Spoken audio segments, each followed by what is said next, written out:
Today we will start lesson number 4, question text. Before starting the lesson, previous class में हमने क्या पढ़ा था? Negative and question forms. मैंने आपको इसमें सिखाया था कि किस तरह से हेल्पिंग वर्ब निकालते हैं. उसके बाद हेल्पिंग वर्ब्स के बाद हम लोग नेगेटिव लगाते हैं और सब्जेक्ट अगर सिंगुलर हो तो उसके साथ डज लगाते हैं, सब्जेक्ट प्लूरल हो तो उसके साथ डू लगाते हैं. तो सेम रूल्स ये वाले लेसन में भी अप्लाई होने वाले हैं. होप सो कि आपने थर्ड चैप्टर कंप्लीट कर दिया होगा. Now proceeding towards fourth chapter, question tag. अब क्वेश्चन टैग क्या होता है? Question phrase added to a statement is called question tag. Question phrase, phrase का भी मैंने आपको फर्स्ट चैप्टर में सिखाया था. फ्रेज क्या होता है? यानी कि छोटा सा statement, that is called phrase. जब हम किसी को सवाल पूछते हैं और कहते हैं, है ना, जैसे कि एक एग्जाम्पल मैं देती हूँ, ही टेल्स द ट्रूथ. हाँ, वो ट्रूथ बोलता है. ऐसे बाद में हम लोग क्वेश्चन पूछते हैं, that is question phrase, question tag. तो इसके लिए कुछ स्पेशल वर्ब्स होते हैं यूज करने के लिए. जैसे हम हिंदी में हाँ, नहीं, है ना ऐसे पूछते हैं, वैसे इंग्लिश के लिए हम लोग को स्पेशल वर्ब्स होते हैं. हेल्पिंग वर्ब्स जो मैंने लास्ट सेशन में भी समझाए थे, is, am, are, was, were, has, have, had, will, shall, can, could, should, do, does, did, इनके साथ ही हम लोग क्वेश्चन टैग बनाते हैं. ये स्पेशल वर्ड्स है जिसका हम यूज करते हैं क्वेश्चन टैग बनाने में. सो इसके रूल्स क्या है? वही सेम पहले की तरह ही कि हमको हेल्पिंग वर्ब ढूंढना है. स्टेटमेंट में से जो सेंटेंस है उसमें से हमको हेल्पिंग वर्ब ढूंढना है. Now let's start the exercise. तो उसमें मैं आपको एग्जाम्पल्स के थ्रू समझाती जाऊंगी कि किस तरह से हमको क्वेश्चन टैग लिखना है. मिशा इज वेरी क्विक. अब इसमें हेल्पिंग वर्ब कौन सा है? इज. तो हम लिखेंगे इज का हो जाएगा इजंट. ये चीज आपको याद रखनी है कि ये पॉजिटिव है तो हमको नेगेटिव में ही पूछना है. हम कैसे पूछते हैं? है ना लगाते पीछे तो वो ना ये एंटी है. इजंट. अब मिशा का नाम है, मिशा लड़की है तो हम मिशा का नाम नहीं लिखेंगे पीछे, हम उसके लिए शी यूज करेंगे. Isn't she. The dog was greedy. अब इसमें हेल्पिंग वर्ड क्या है? वॉज. तो वॉज का क्या हो जाएगा? वॉजंट. और डॉग क्या है? डॉग एनिमल है तो आपको पता है एनिमल के लिए क्या यूज होता है? इट. एनिमल के लिए हम लोग शी या ही यूज नहीं करते हैं, हम करते हैं it. Now third one, I can finish this work today. यहाँ पर हेल्पिंग वर्ब क्या है? कैन. कैन का हो जाएगा कांट. Can't I. आई का सेम हमने आई रखा क्योंकि वहां पे कोई भी नाम नहीं है, इसीलिए. ये प्रोनाउन है तो वो प्रोनाउन ही हमने वहां पे रखा. Richa will sing a song. Will. Will का हो जाएगा वोंट. विल का विलंट नहीं होता है, विल का वोंट होता है शॉर्ट फॉर्म. एंड रिचा लड़की है क्योंकि, तो हम लिखेंगे won't she. Now we should tell the truth. Should का क्या हो जाएगा? शुडंट. और वी का same we. Shouldn't we. Understood this? Once again हम लोग हेल्पिंग वर्ब ढूंढेंगे. हेल्पिंग वर्ब ढूंढकर हम उसको नेगेटिव बनाएंगे और जो सब्जेक्ट होता है उसको देखेंगे. If it is a girl तो हम लोग लिखेंगे शी, उसका प्रोनाउन बनाएंगे. If it is a boy तो लिखेंगे ही. यहाँ पर द डॉग एनिमल है तो हमने उसका लिखा इट. जहां पर प्रोनाउंस ही यूज किए हैं तो वो हम लोग इटसेल्फ वही सेम रख देंगे. यहाँ पर रिचा है तो रिचा का हमने लिखा विल का वोंट हो जाएगा और रिचा का she. We should tell the truth तो शुडंट वी. ओके, नाउ ये तो कुछ एग्जांपल्स हुए, मैंने आपको यहाँ पर सॉल्व करके दिखाए हैं और बाकी के जो है वो मैं पीडीएफ में भेजूंगी. और सेम वैसा ही सेम रूल अप्लाई होगा सारे सेंटेंसेस में. जैसे एक एग्जांपल है, they are going home today, तो आरंट दे. हेल्पिंग वर्ब ढूंढेंगे और आगे अगर प्रोनाउन है तो प्रोनाउन ही पीछे ऐड करेंगे. ओके, अब एक्सरसाइज में ही पार्ट है बी. तो उसके लिए क्या रूल्स होते हैं मैंने पहले भी समझाया आपको. उसके लिए कौन से रूल्स होते हैं कि जब सिंगुलर सब्जेक्ट है तो हम लगाएंगे डज और जब प्लूरल सब्जेक्ट है तो उसके लिए लगाएंगे डोंट. यहाँ पर हेल्पिंग वर्ब को आगे लिया, लेकिन जहां पर हेल्पिंग वर्ब नहीं है हमको डू, डज और डिडंट लगाना होता है. तो पहले मैं आपको डू और डज का सिखाऊंगी, डिडंट का बाद में हम लोग देखेंगे. सो स्टेटमेंट्स विथ V1 टैग्स, इसका रूल अगर हेल्पिंग वर्ब नहीं है तो statement with V1 have question tags with do or does.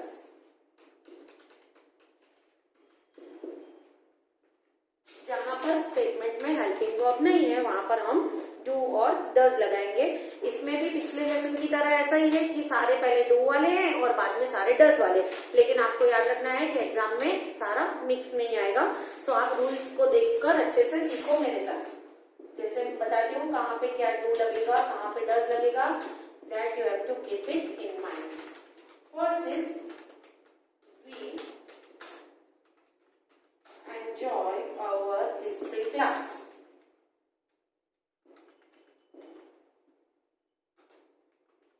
देखो we enjoy, अब इसके बीच में कोई हेल्पिंग वर्ब नहीं है तो हम लोग यहाँ पे सब्जेक्ट को ही देखेंगे। सब्जेक्ट क्योंकि प्लूरल है तो हम लोग यहाँ पे प्लूरल के साथ लगेगा डोंट और वी का pronoun same, we have to write it don't we. Now second is these students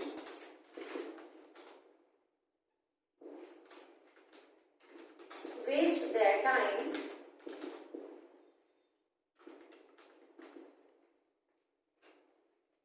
in idle talk.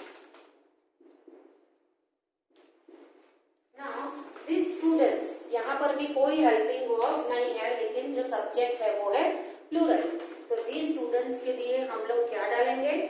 पहले तो डोंट या डज, तो वी विल डजंट हम लोग डालेंगे डोंट क्योंकि ये प्लूरल है। अब ये स्टूडेंट्स बहुत सारे हैं तो उसके लिए हम लोग डालेंगे दे, डोंट दे। जब प्लूरल चीजें होती है तो हम उसके लिए डालेंगे दे।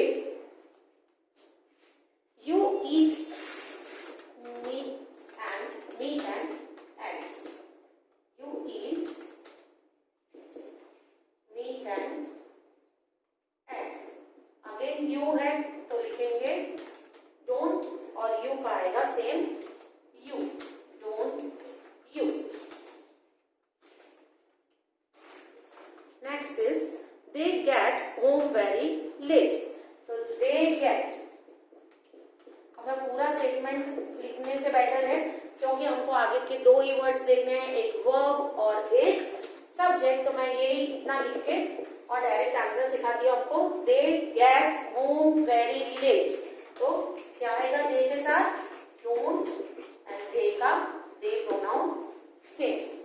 Next is children like sweets, तो चिल्ड्रन के लिए भी चिल्ड्रन लाइक स्वीट्स, तो चिल्ड्रन के लिए भी लगेगा डोंट और क्योंकि चिल्ड्रन प्लूरल है तो उसके साथ लगेगा दे। हम डोंट चिल्ड्रन तो नहीं लिख सकते पीछे, इसीलिए don't they. Students respect there teachers, तो स्टूडेंट्स में भी अगेन डोंट दे। आपको ये वाला बी वाला भी पोर्शन समझ में आ गया?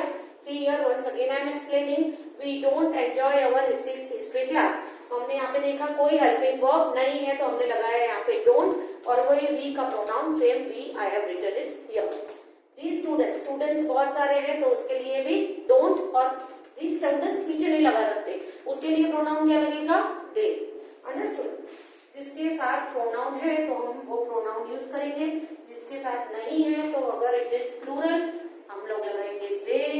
If it is a girl we will put she, if it is a boy we will put he, and if it's animal or a thing we will put it. Now see exercise C. Usha speaks well. Usha speaks English well. Now here हम लोग पहले देखेंगे verb में है speaks और ये subject है singular, तो हम लगाएंगे यहाँ पर क्योंकि सब्जेक्ट सिंगुलर है हम लोग लगाएंगे डजंट और क्योंकि उषा लड़की है तो हम लोग लगाएंगे शी, डजंट शी। अंडरस्टूड? यहाँ पर सब्जेक्ट को देखा, क्योंकि सब्जेक्ट सिंगुलर था तो हमने डजंट लगाया, और क्योंकि उषा लड़की है तो हमने उसके साथ शी लगाया। Now Razia runs, Razia runs very fast.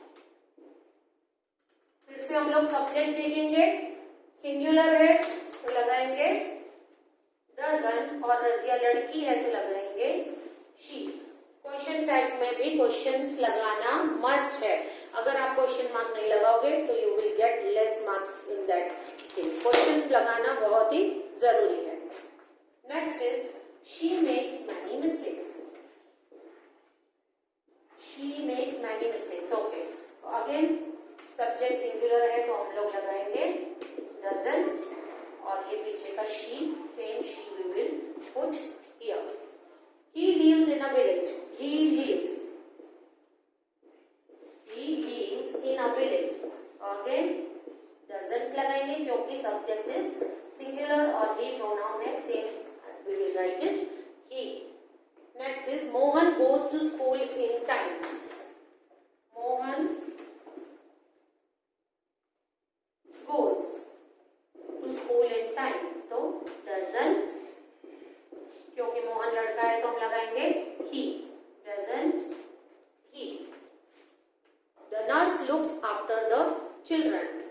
The nurse क्या होती है? She is a lady, तो उसका भी क्या लगेगा? She, because she is a girl और lady, तो हम लगाएंगे doesn't she. तो आपको ये क्लियर हो गया होगा, जहां पर सब्जेक्ट सिंगुलर है उसके साथ हम लगाएंगे doesn't, और आगे अगर गर्ल है तो शी लगाएंगे उसके साथ, अगर बॉय है तो ही लगाएंगे। Understood? Now I hope this concept of yours is clear, so we will continue the next part in next session. Hello students, welcome back to our English grammar class. We will continue the chapter lesson 4 question type.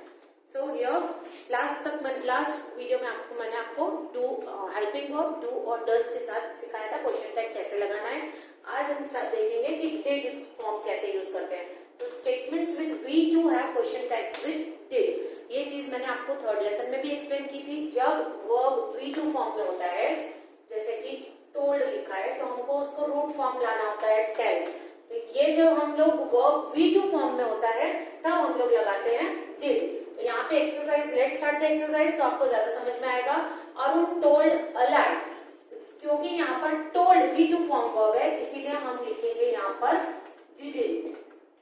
Understood? और आगे अरुण है तो वो मैंने पहले explain किया है आपको, लड़का है तो हम लगाएंगे he, didn't he. Ramesh threw the ball, threw क्योंकि वी टू फॉर्म है तो अगेन हम लोग लगाएंगे डिडंट, और रमेश क्योंकि लड़का है तो हम लगाएंगे उसके साथ ही। देखो एक सेंटेंस में एक्सप्लेन क्यों कर रही हूँ, क्योंकि आपको मिक्सअप में आएगा। आपको यही रूल से देखना है, पहले आपको देखना है कि सेंटेंस में हेल्पिंग वर्ब है, अगर है तो हेल्पिंग वर्ब को ही आपको क्वेश्चन टाइप में यूज करना है। फिर नेक्स्ट आपको देखना है कि सेंटेंस में सब्जेक्ट सिंगुलर है या सब्जेक्ट प्लूरल है, तो आपको डू या डज लगाना होता है इसके साथ। और अगर सब्जेक्ट में वी टू फॉर्म है, सब्जेक्ट में वर्ब जो है वो वी टू फॉर्म है, तो आपको डिडंट यूज करना पड़ेगा। Here the lion caught the mouse, caught, इसीलिए हम लगाएंगे वी टू फॉर्म है तो लगाएंगे डिडंट। और द लायन मैंने पहले बताया था, लायन है तो क्या लगाएंगे, एनिमल है तो it, didn't it. The goat jumped into the well, again यहाँ पर जम्प्ड वी टू फॉर्म आया, और गोट क्या है, एनिमल है तो लगेगा didn't eat. This thing you have to remember कि आप इसमें वी सेंटेंस में वी टू फॉर्म है तो आपको डिड लगाना है। I wrote, ये भी रोट है, राइट नहीं है। राइट होता तो हम डू लगाते, क्योंकि यहाँ पे रोट है इसीलिए डिडंट लगेगा, didn't I। They drank coffee every day, drank है, ड्रिंक नहीं है, इसीलिए क्या लगेगा, डिडंट। और आगे क्या है सब्जेक्ट में, दे, तो सेम प्रोनाउन दे लगेगा पीछे, didn't they. Understood? Now we V2 मैंने देखो यहाँ पे सारे पहले जहाँ पर वर्ब्स में V2 था तो V2 लगा है, इसीलिए हमने यहाँ पे डिडेंट लगाया है। और आगे सब्जेक्ट में देखेंगे, अगर बॉय है तो हम लगाएंगे ही, अगर एनिमल है तो लगाएंगे इट, और प्रोनाउन अगर दिया हुआ है आई और दे तो हम वही सेम पीछे रख देंगे। ये कोई ज्यादा हार्ड नहीं है, बस आपको ये देखना है हेल्पिंग वर्ब है कि नहीं है, उसमें सेंटेंस में सिंगुलर सब्जेक्ट है, प्लूरल सब्जेक्ट है, यहाँ की वर्ब V2 फॉर्म में दिया हुआ है। ये 4 चीजें आपको याद रखनी है क्वेश्चन टैग के क्वेश्चन सॉल्व करने में। अब ये वाला तो बहुत ही सिंपल है, एक यहाँ पर दे देते हैं exercise, she did not finish her work. अब यहाँ पर डिड नॉट ऑलरेडी दिया हुआ है, मैंने पहले भी सिखाया था थर्ड लेसन में, अगर सेंटेंस नेगेटिव है तो उसका आंसर पॉजिटिव में आएगा। तो यहाँ पर सिर्फ हमको लेना है यहाँ से डिड और ये वो फर्स्ट सिंगुलर सब्जेक्ट लेना है शी, डिड शी, बस हो गया खत्म। Now we do not play, तो ये डू नॉट है, इसका हमको लेना है डू, डू और ये भी आगे का लेना है वी, डू वी सब्जेक्ट लेना है जो दिया हुआ है pronoun. Now here Nisha does not like this dress, तो डज नॉट का हमको लेना है डज, और क्योंकि निशा लड़की है तो she, does she. They will not win this match, तो will not का हम लोग लेंगे will और सब्जेक्ट का लेंगे they, will they। You are not telling the truth, are not का हम लेंगे are और आगे सब्जेक्ट लेंगे you, are you। समझ में आया ये? नेगेटिव सेंटेंसेस है तो उसको पॉजिटिव करना है और नॉट बस वहां से नहीं लेना है, आगे का सब्जेक्ट लगा के और लिख देना है। तो this was with this your exercises completed. I want you to revise twice and thrice, लेकिन ये जो बेसिक ग्रामर है that you have to remember the rules. Okay, thank you.